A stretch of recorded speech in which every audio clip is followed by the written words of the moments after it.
Hey there. So today I am wrapping up the launch of the 24-hour Course Creator Daily, and I thought you might like to hear 6 of the things that I am doing to end the launch and get organized for the next time around. So let's jump in. Welcome to the Course Creators HQ podcast, helping you navigate the latest techniques for creating and marketing online courses. And now, here's your host, Julie Hood. Hello. I'm so glad you're here with us today. I can't believe that this is episode 98 of the podcast. Thank you so much for listening and for being here every week. I appreciate you.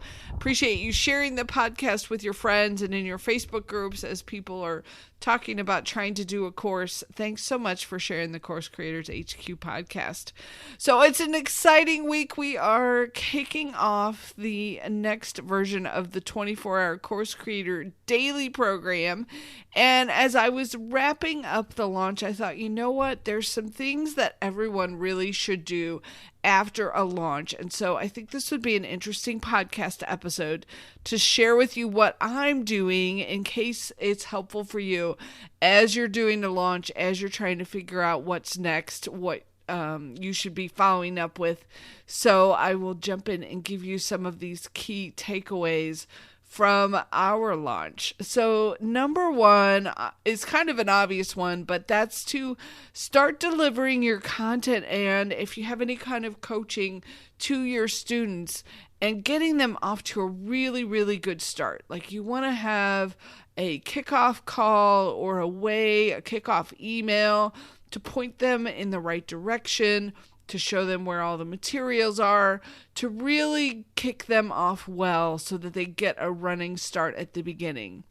The next piece of it is to be thinking about a calendar or a schedule that you can share with them, especially if you've got group coaching that's being offered. So I'll share with you a couple different tools that I use for when... You know how sometimes when you sign up for an event and it'll give you a link to add it to your digital calendar? So there are a couple different tools that I use for this. One is Eventable that works really well. It's you can use it for free to get started and use it to create those links for individual events. It works the best if you've got like a webinar or you've got a single coaching call.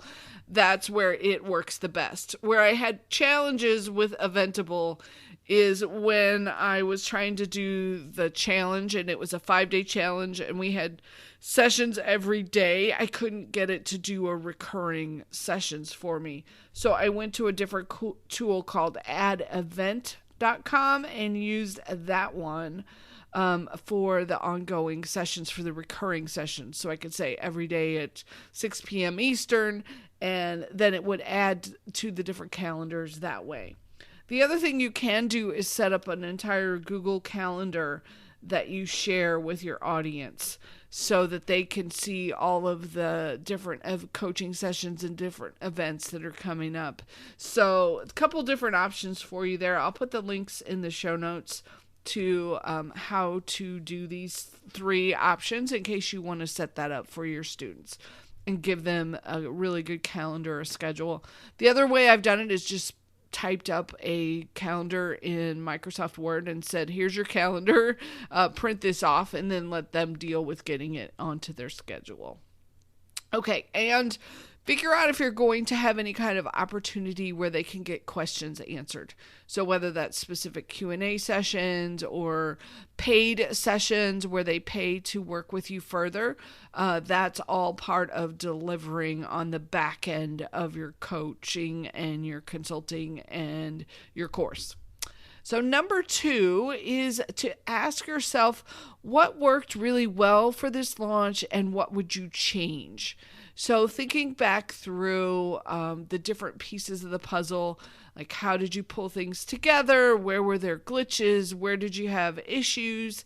And I'll share a couple of mine. The first time I offered the topic and title challenge, it was a 5-day challenge, And then I started the course right away on the Monday after the challenge ended on Sunday. And I'll tell you, that was way too quick. I needed a bit of a break to recharge. So the next time I've offered it, I put a week in there so that not only can I follow up in between with people who are maybe on the fence, but also gives me a little time to recharge and get going before we jump in with the full course on the next week. So that was one of the things I changed. And then there were other things that I really liked that worked really well. You know, I liked doing the challenge. It gave me a really great chance to connect with my audience and get to know my future students and what they were working on. So that's why we keep repeating it, because it's worked well. So ask yourself those two questions. What worked well for your launch, and what would you change the next time around? Number 3 is to check your statistics and your results and your numbers.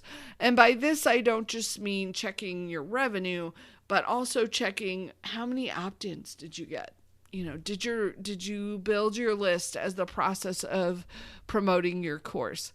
How many opens on the different emails did you get? If you sent out several different emails related to the promotion, which one worked the best? Like, which one got the most opens and the most clicks? Which of the connections that you made seemed to make the biggest difference? Where did you sell the course, and which ones work the best? So all of those kind of checking into the numbers on the back end of a launch can really, really help you with the next time around, so you know what to do and what to repeat. Number 4 is to follow up with your joint venture partners. So if you had some partners who were working with you, who were partnering with you to promote either your free offer or actually promote your course, you want to take the time to connect with them and tell them what happened, tell them about the results. So that's one of the things that's on my list this week, is to make sure that I follow up with all of my joint venture partners that promoted, thank them for promoting, tell them about the results that we got, maybe talk about what's next, not only if I want to promote them, but what's next in case they want to jump into the next launch that I do. So that follow-up right at the end of your course can be critical to getting everyone on the same page for moving forward to the next one. Number 5 is to think about, is there another offer that you could make to the students who didn't sign up for the full course that you were promoting and you were launching? Is there another related offer that you could give them?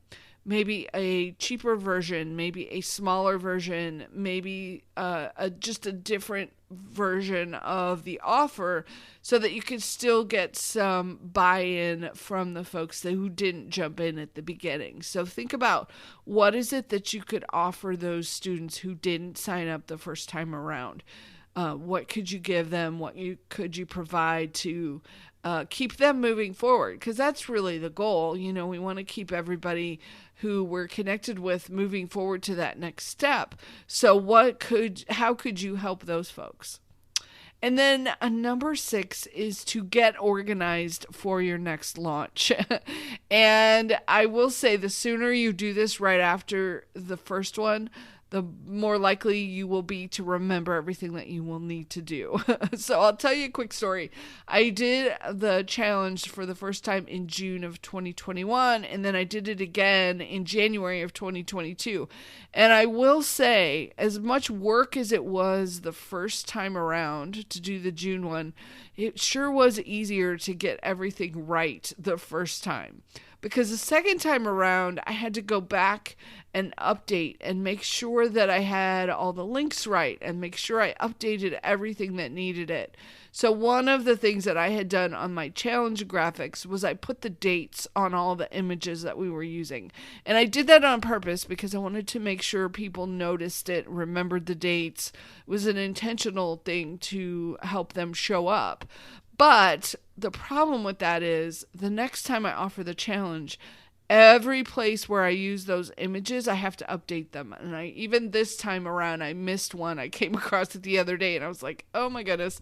forgot to go in and update that image on one of the landing pages, or forgot to update this link, or forgot to update the sales page to make sure that it all got connected up right and they got on the right list on my email list.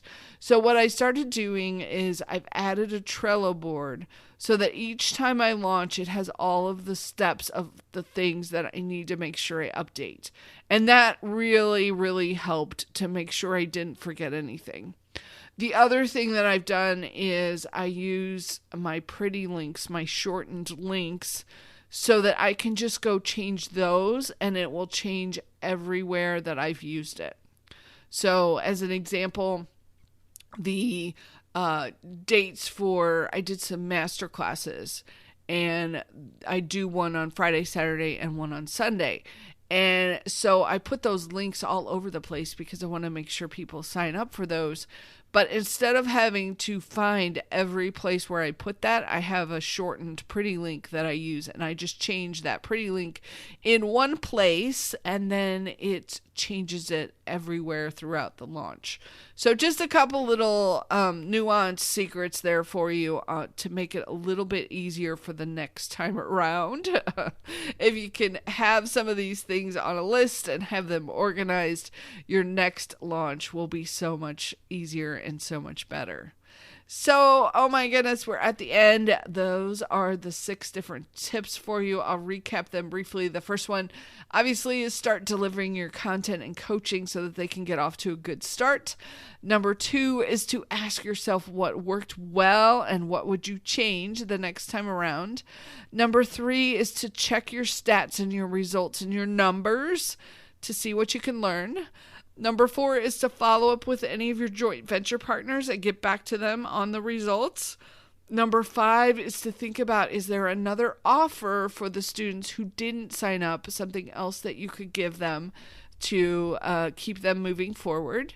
And number 6 is to get organized for your next launch, whatever that looks like for you. But making notes now will make life so much easier the next time around. So I hope this gave you a few ideas of how you can wrap up your next launch and keep it moving forward. And oh my goodness, gang, we are almost to 100 episodes. Can you believe this? I'm so excited to be able to celebrate with you guys. So next week, I will be talking about how we're going to celebrate 100 episodes. And I've got a fun giveaway that I'm going to do. So be sure and catch episode number 99 and episode 100 so that you can join in the fun and the celebration. And thanks so much for being here. Have a fantastic week, and I will catch you on the next episode of the Course Creators HQ podcast. Take care.